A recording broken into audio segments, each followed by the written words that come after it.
A ría de Arousa é fermosa, pero cando a visitamos podemos facer algo máis que admirala, practicar deporte navegando, coñecer os procesos de captura dos seus produtos e gozar dunha exquisita gastronomía. Todo iso se fan caso á Mancomunidade de Municipios Arousa Norte e siguen a Ruta do Mexillón.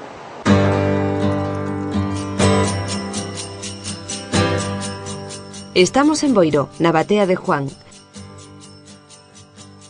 Bueno, aquí tendes a tortilla elaborada e os mexillóns crudos para que a podedes degustar. A piques de probar esta torta de mexillós. Pero non podemos sentar e comezar sen antes preguntarnos como un dos nosos produtos máis internacionais chegou ata aquí.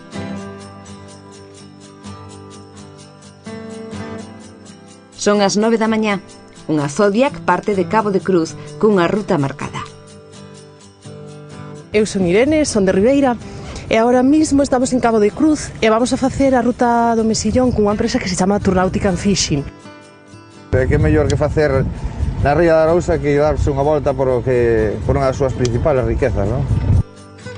Desde 2007, centos de interesados realizaron o mesmo percorrido que hoxe emprendemos nós. Bueno, alemáns ingleses tamén veñen, aí atrás viñeron un grupo de americanos. Todos eles coñecen xa o motor económico da ría de Arousa, que ademais viste as súas augas e modela a súa paisaxe.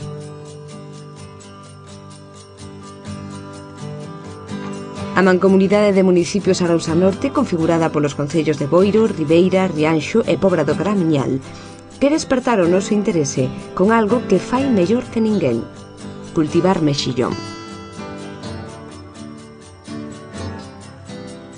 O proceso, que dá traballo directo a 11.000 persoas e indirecto a máis de 6.000 en toda a comarca, é descoñecido para moitos e moito máis complexo do que xa parece. Pero o que representa, sen dúbida, é tradición, cultura e identidade.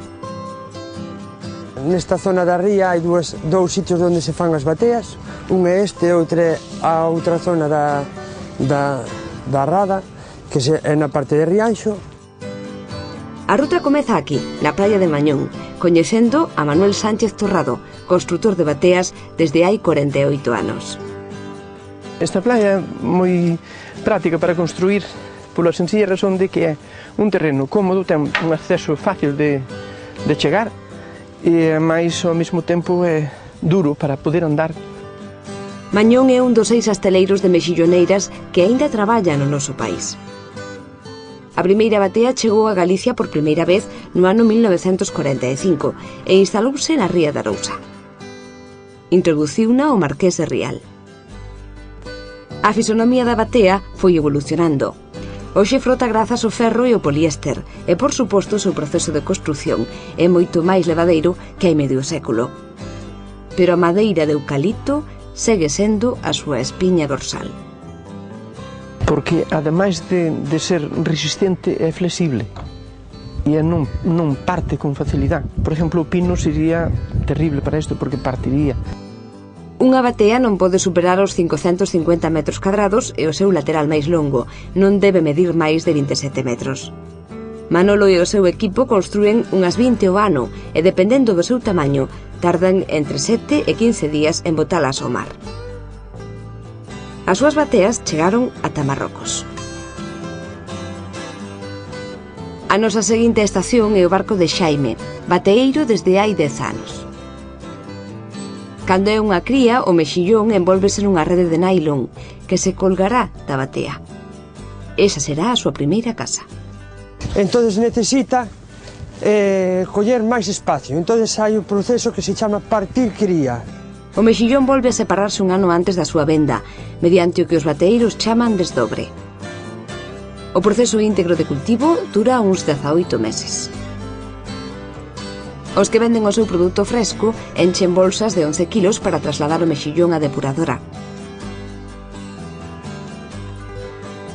Os que o destinan a conserva enchen o seu barco para descargar no porto. O oficio de bateeiro nin se compra nin se vende, tan só pode pasar de pais a fillos e deles a netos, pero saiban que o lugar no que se ancora a batea pode valer entre 1.000.000 e 500.000 euros. Canto máis se alonxe da costa, máis valiosa será. tes unha boa tripulación, así non se anda todos os días. Durante a viaxe, Benigno e Isabel convídannos ao seu barco. Levan toda a vida entre mexillóns. Hoxe inician o proceso de desdobre. Aínda que xa hai máquinas que separan cómodamente o mexillón da corda, Benigno segue facendo a man. O mexillón volve ao mar para acabar de madurar.